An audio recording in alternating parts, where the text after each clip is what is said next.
왜 우리 방장로님과 송 권사님만 평신도 선교사 파송 예배를 드릴까? 혹시 또 생각하시는 분이 계실는지 모르겠습니다. 제가 생각하는 선교사 파송 예배는 그렇습니다.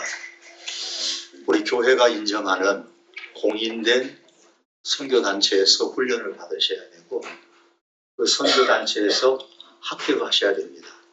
선교단체에서 훈련이 끝나면 반드시 이제 이분은 선교사 파송해도 좋다라고 인정을 해주고 그 선교단체에서 파송을 합니다. 먼저 그렇게 훈련받고 인정을 선교단체에서, 공인된 선교단체에서 인정을 받으셔야 됩니다. 또 하나는, 그리고 그 선교단체에서 요구하는 선교사, 평신도 선교사든 아니면 목회 선교사든 간에 선교사로서의 가장 최소한의 기간이 있습니다. 그 기간 정도는 내가 가서 사역을 하겠다라는 결정을 하셔야 됩니다. 그 두 조건을 이렇게 갖추셔야 평신도 선교사로서 교회에서도 기쁨으로 그렇게 파송해 드릴 수가 있다고 저는 개인적으로 생각을 합니다. 그냥 우리 청년들이 은혜 받고 목사님 나 저 1년 동안 어디 가서 선교사 저 평신도 선교사 봉사하고 섬기고 올래요. 그냥 간다고 해서 선교사 파송하는 것은 아니다라는 거 여러분께서 이해하시고 차후에 혹시 또 나도 가는데 왜 나는 안 해줘요?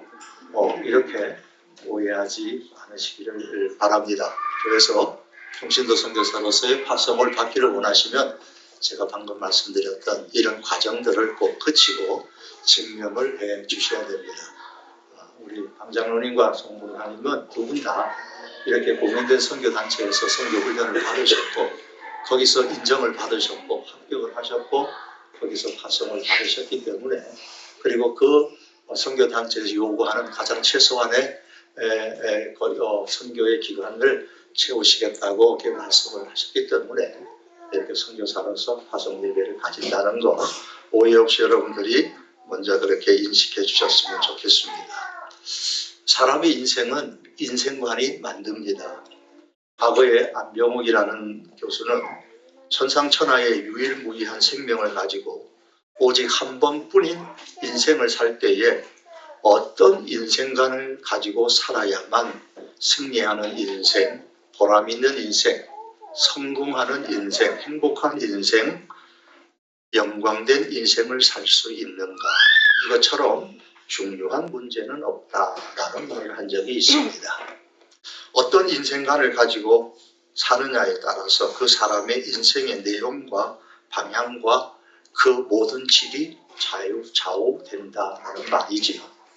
허무주의 인생관을 갖는 사람은 인생을 허무하게 생각하고 허무한 인생으로 살다가 그렇게 끝을 맺을 겁니다.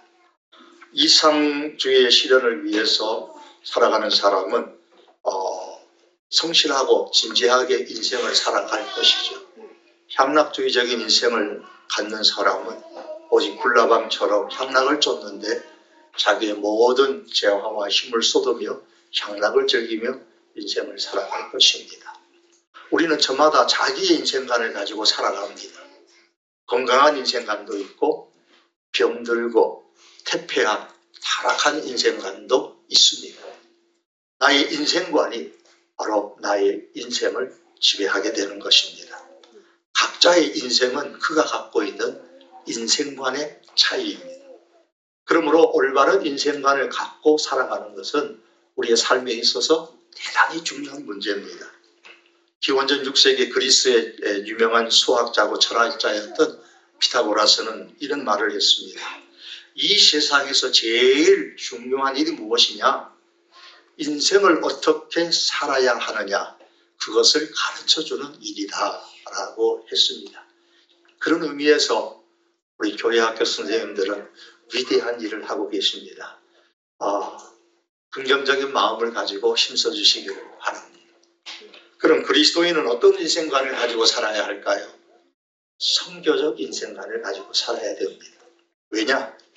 하나님께서 우리를 하나님의 백성으로 부르신 이유는 우리를 복의 통로로 사용하기 위해서입니다. 이것은 이미 창세기에서 하나님께서 그렇게 아브라함을 통해서 말씀을 해주셨습니다. 내가 너로 큰 민족을 이루고 내게 복을 주어 내 이름을 창대하게 하리니 너는 복이 될지라 라고 하셨습니다. 아브라함에게 주신 이 약속은 아브라함에게만 해당되는 말씀이 아니고 우리들에게도 유효합니다. 우리는 복의 종착역이 아닙니다. 복의 통로로 부름을 받았기 때문에 타인을 향한 선교적 삶이 성도의 존재의 목적입니다. 그것이 해외로 나가든 국내에 있든 말입니다. 그러므로 성도인 우리는 하나님에 의해 세상 속으로 파송된 존재들이지요. 철학자 하이데거가 인간을 피투적 존재다라는 말을 사용해서 설명을 했습니다. 그 말 무슨 말이냐면 인간은 자신의 의지나 자신의 선택이나 이런 것과는 상관없이 특정한 시대에 특정한 장소에 특정한 부모님, 특별한 성별을 가지고 특정한 신체적 조건을 가지고 이미 주어진 그러한 상황 속으로 어느 날 던져진 존재다라는 말입니다. 피투, 던져졌다는 거예요. 그렇잖아요. 저와 여러분들은 태어나기 전에 나는 21세기 대한민국에서 이런 부모님 밑에서 태어나고 싶어라고 계약서 사인하고 태어나신 분은 아무도 없잖아요. 그냥 눈 뜨고 보니까 어느 집에 가 있는 거고 눈 뜨고 보니까 대한민국에 사는 거고 그렇잖아요. 우리는 이미 만들어진 언어, 이미 만들어진 그 관습, 전통, 역사적 배경 속에 놓여서 살아가고 있는 겁니다. 그래서 자신을 피투적 존재다 그렇게 생각하고 그렇게 인생을 삽니다. 그것이 하이데거가 말했던 피투적 존재라는 말입니다. 그런데 하이데거는 이 피투적 존재의 개념을 좀 더 확장시킵니다. 이 피투적 존재를 성경적인 용어로 성경에 가져와서 설명을 하면 우리는 이렇게 말할 수 있습니다. 로마서 12장의 말씀처럼 이 세대를 본받아 사는 사람입니다.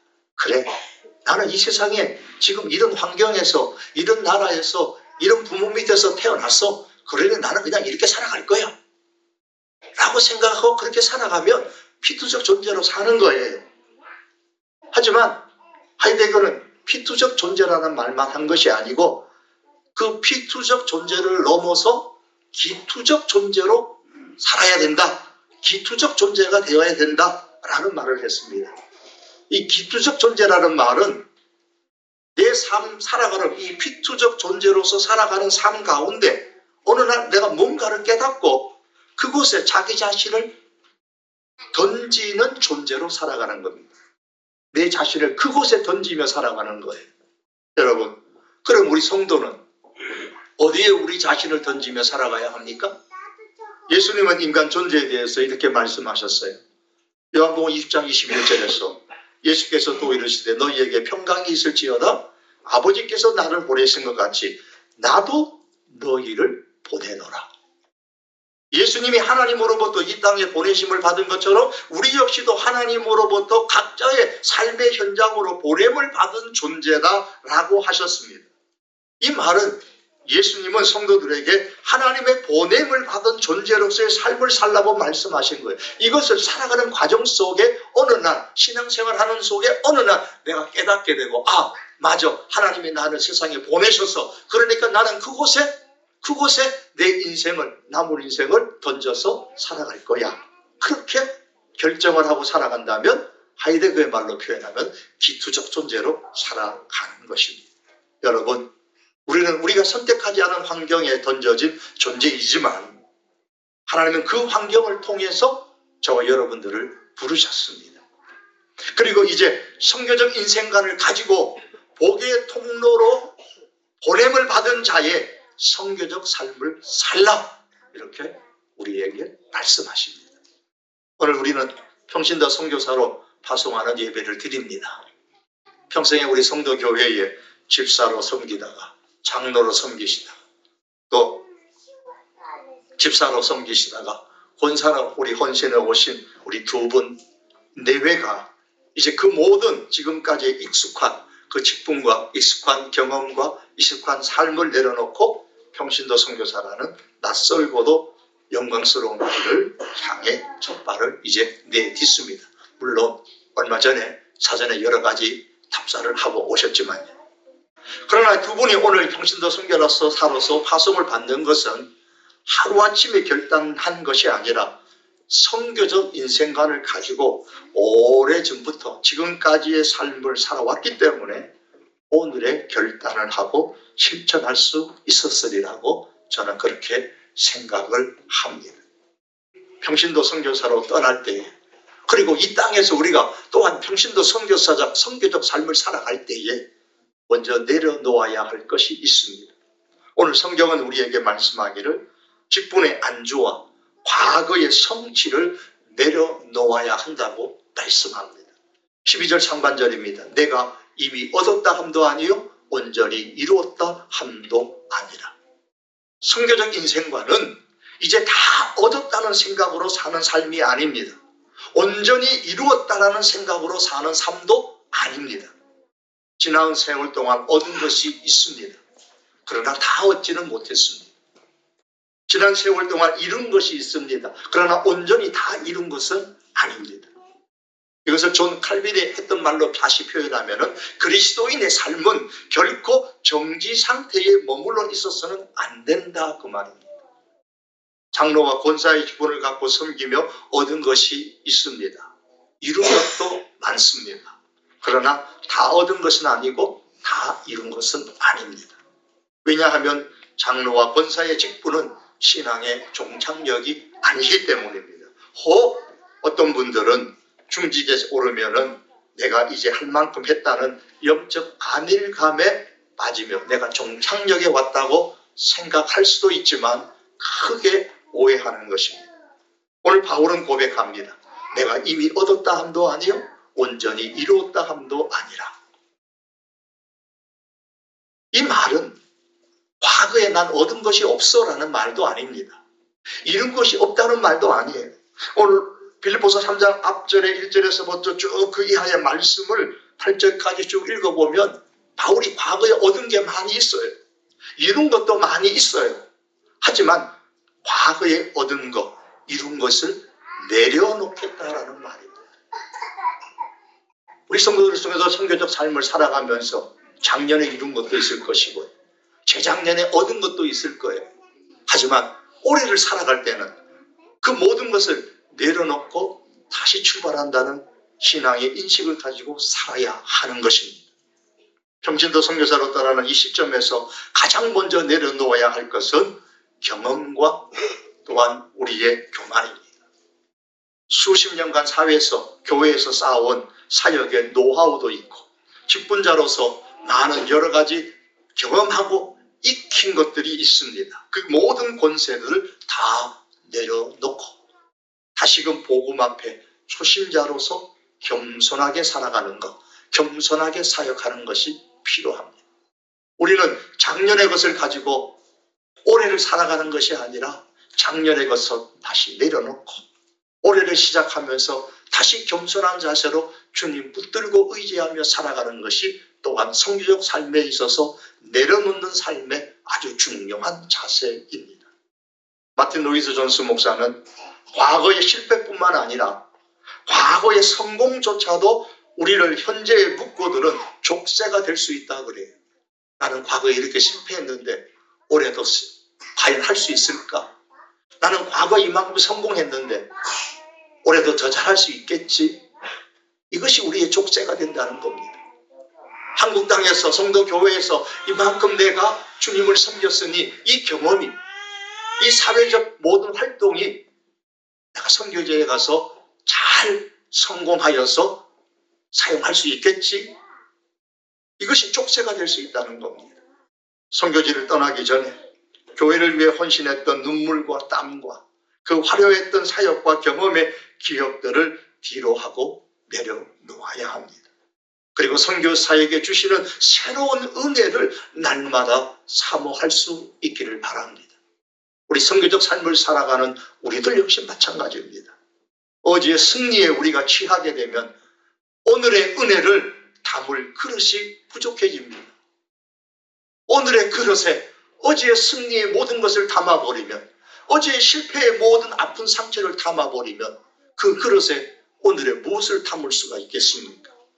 과거의 상처에 매여 있으면 오늘의 성령께서 활동적으로 역동적으로 역사하시는 그 인도를 우리가 제한하게 된다는 사실을 기억해야 합니다.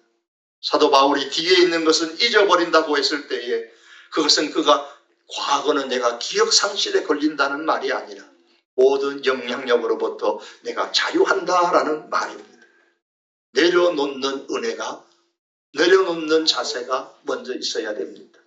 두 번째로, 과거를 내려놓았다면 이제 오직 그리스도의 사랑에 이끌린 새로운 시작을 단단히 붙잡아야 됩니다. 오늘 바울은 12절 하반절에서 말씀하죠. 오직 내가 그리스도 예수께 잡힌 바 된 그것을 잡으려 달려가노라. 우리가 선교사로 나가는 이유는 나의 열심을 나의 가지고 무엇을 내가 이루기 위해서가 아니라 이미 나를 붙드신 예수 그리스도께 잡혔기 때문에 가는 겁니다. 잡힌 바 된 그것을 잡으려고 간다 그랬습니다. 잡힌 바 된 그것, 13절과 14절에서는 앞에 있는 것이라고 말씀하고 그것을 잡으려고 달려가노라 그랬습니다. 바울은 이것을 사도행전 20장 24절에서는 내가 달려갈 길과 주 예수께 받은 사명이라고 했습니다. 우리 성도는 예수 그리스도로 말미암아 거듭났을 때에 누구나 다 사명을 갖게 되었습니다. 구원이라는 것은 다시 생명을 가지고 태어났다라는 말이잖아요. 그래서 거듭났다라고 말하잖아요. 생명에는 반드시 사명이 있습니다. 이 땅에 태어났을 때, 우리가 거듭났을 때 반드시 사명이 있습니다. 사명의 사자는 불일 사자, 심부름할 사자고 명자는 목숨 명자잖아요. 하나님께서 심부름시키시려고, 하나님께서 부리시려고 우리의 목숨을 다시 태어나게 하셨습니다. 그러므로 성도의 우리 새 생명은 사명을 가진 생명이다라는 사실을 우리가 잊지 말아야 합니다. 예수님께 잡힌 바 된 그것, 이게 사명입니다. 그 심부름을 다하는 것이 바로 선교적 삶입니다.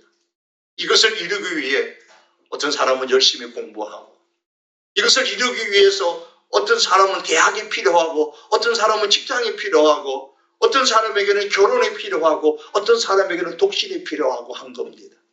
그리고 이 선교적 삶을 또 어떤 사람은 우리 장로님과 권사님처럼 어느 나라의 영혼 구원을 위하여 살겠다고 결단하고 파송을 받는 것입니다. 그러므로 이 두 분은 이제 태국인의 영혼 구원을 향한 하나님의 불타는 심장을 가지고 그것을 가슴에 담고 그리스도의 사랑에 이미 잡힌 바 된 그것, 그 사명을 이제 붙잡으려고 달려갈 수 있기를 바랍니다. 바울은 잡힌 바 된 그것을 잡으려고 달려가노라고 했습니다. 잡으려고 달려간다. 이건 새로운 시작입니다.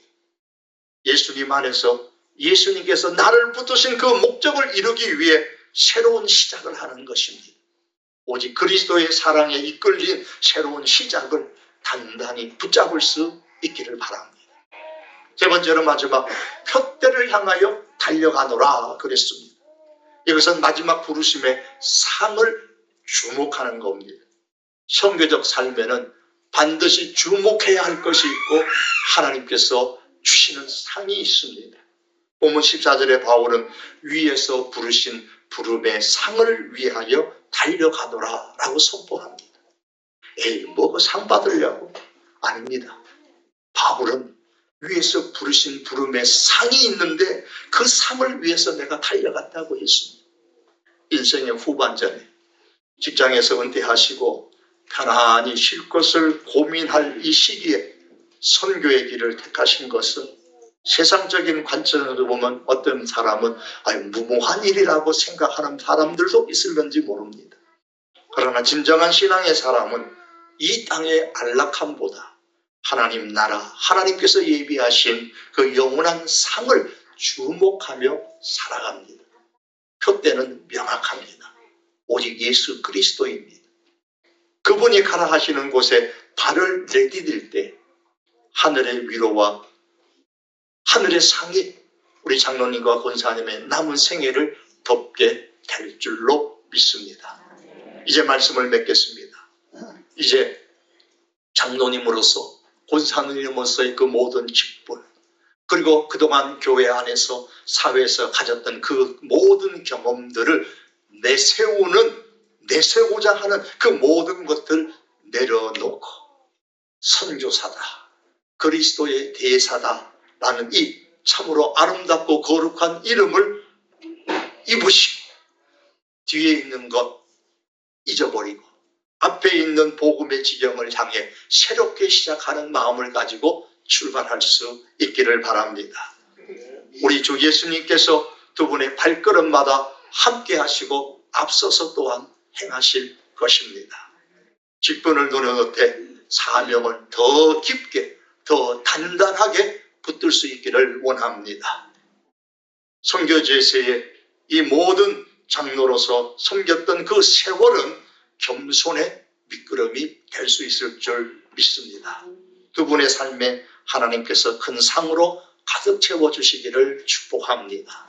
그리고 이 두 분의 선교 사역을 위해서 함께 이 교회 안에서 끊임없는 우리 기도의 후원을 아끼지 않는 저와 우리 모든 성도님들 될 수 있기를 바라며 한 가지 더 기대한다면 이와 같은 이 국내에서의 내 삶의 현장에서 선교적 삶도 귀하지만 또 이렇게 다른 타국을 향하여서 선교적 삶을 살겠다고 하나님의 부르심을 받고 결단하는 많은 분들이 우리 교회 안에서 또한 일어날 수 있기를 주님의 이름으로 축복합니다. 기도드립니다.